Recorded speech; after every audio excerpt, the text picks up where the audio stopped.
My name is Kim Meredith, and I live here in Thetford.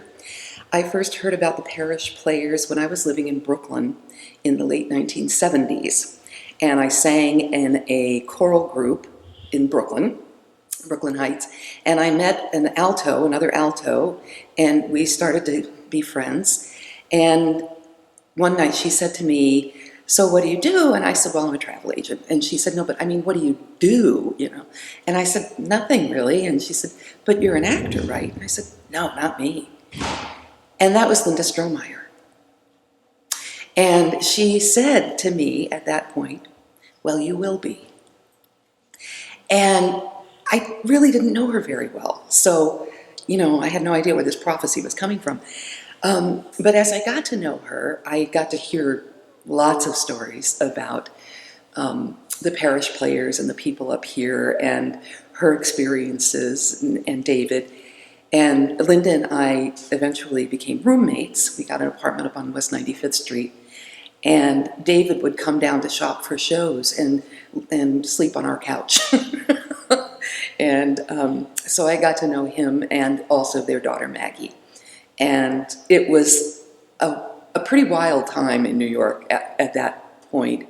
But Linda was one of the most incredible people I've ever known. She used to do double cross sticks for relaxation. She was just brilliant, really had a brilliant mind. But I didn't experience her in the theater because it's not what she was really doing there. She was general managing in theater, but she wasn't directing and she wasn't performing at all. So I didn't really know that side of her. And eventually she went off to seminary, and I got involved in a relationship and came up here. David said, "If you never need to get out of the city, come on up here." So I came up here and said to my then partner, "Isn't this beautiful? Wouldn't you like to live here?" And he was like, "What, are you kidding?" And I wore him down over a few years, and we ended up moving here in the day after Christmas in 1985. And David was the only person we knew here, and the first week in January, he moved to New York. And so there I was, sitting in this little house in the woods in West Fairleigh. And, but I'd heard about the Parish Players so often, so many times. And the first show I came to see here was, it just went right out of my mind. I hate it when that happens. It was the one with all the women. They were monologues. And Lilla Willie was in it, and Jill was in it, and Shelby Grantham was in it, and just all of these people that I had heard about, for forever. And it was a what was the name of that show? Anyway, it was just a wonderful show. And I was really impressed with what they were doing.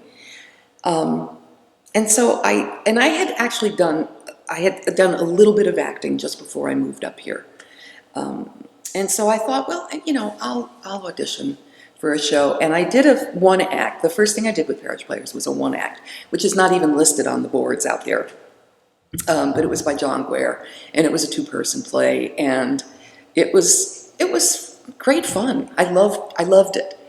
And then I auditioned for The Dining Room, and Nita Chukas was directing that, and she was just wonderful, wonderful, wonderful. I haven't.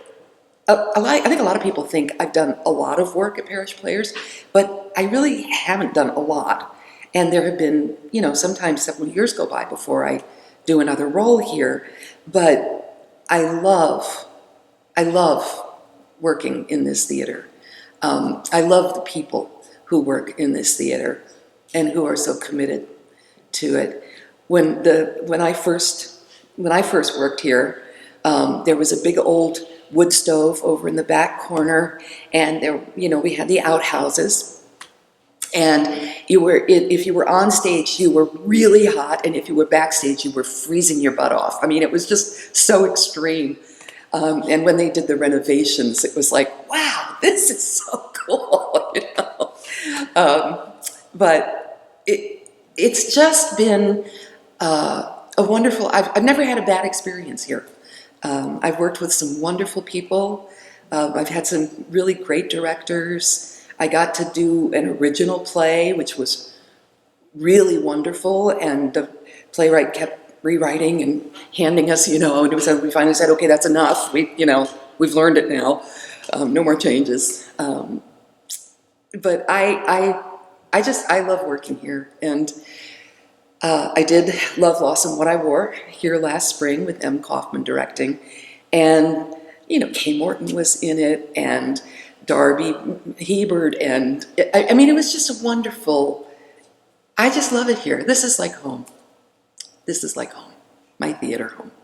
So, well, I did, I don't know, probably 3, 4, I don't know, maybe 6 shows at the Parish Players before I ever had the nerve to go out and audition at another venue, because this did feel like home and it felt safe to me. And I never went on stage until I was 30 years old. So I didn't have the background that most of the people who do this have. I don't have it. I've never studied theater. I've never studied act. Well, I've taken a couple classes with Richard Waterhouse, but I had no self-confidence, that I could actually do this. But working here and working with the people who were guiding me and directing me, it was like, oh, okay, yeah, I can do this. If it hadn't been for Parish Players, I would never have done it. I would never have done it. And I would have lived, I would have missed this huge part of my life and this thing that I really love doing so much. I love doing it. It's ridiculous. That's how I think Parish Players has influenced me most. And then, of course, it's just knowing the people. All the people like Alex and Jen and, Janet Eller and Barbara Payson and Neil McGlathery and all the people who have been a part of this community and who are still involved. And, I admire them and enjoy them. And so it adds a lot to my life when I'm performing or when I'm an audience member. Either way, it adds a lot to my life.